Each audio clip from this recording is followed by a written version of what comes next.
states that are impacted. Congressman Rob Woodall has prevailed in a recount that just concluded in Georgia's 7th Congressional District, which covers parts of Gwinnett and Forsyth counties. It appears to be the final bit of drama from the Georgia election held more than 2 weeks ago. 11 Alive's Doug Richards is live with more on the recount and its issues. Doug, this was so very, very close.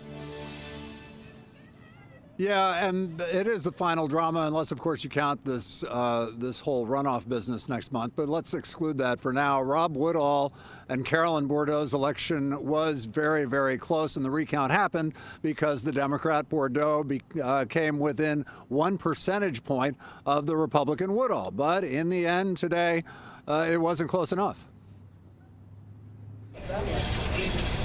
That clatter is optical scanners, machines that can read bubbles penciled onto paper absentee ballots. It's at least the third time they've done this in Gwinnett in the last 16 days, with variables that only add a smidge of drama to this recount. They're just running it right through the machine, and if anything pops back out, then they'll take a look at it. So we think that diminishes the chances of seeing something new. If you do the same process, you're probably going to get the same results. Spencer Smith managed the campaign of Democrat Carolyn Bourdeaux, who came within 419 votes of winning a congressional seat and requested the recount in her race against Republican Congressman Rob Woodall.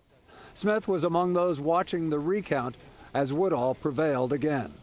Most of it wasn't really a recount as much as it was just feeding data gathered election night from the state's 16-year-old computer voting system and refeeding it back into the same system.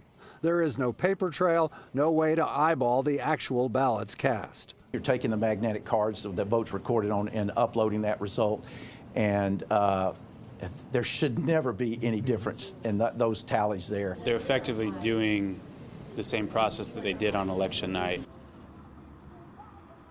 And the state expects to replace the Windows 2000 era computer system in time for the 2020 election. But until that time, any recount in Georgia will be of limited value, and the results will likely be as predictable as those today in the Georgia 7th Congressional District.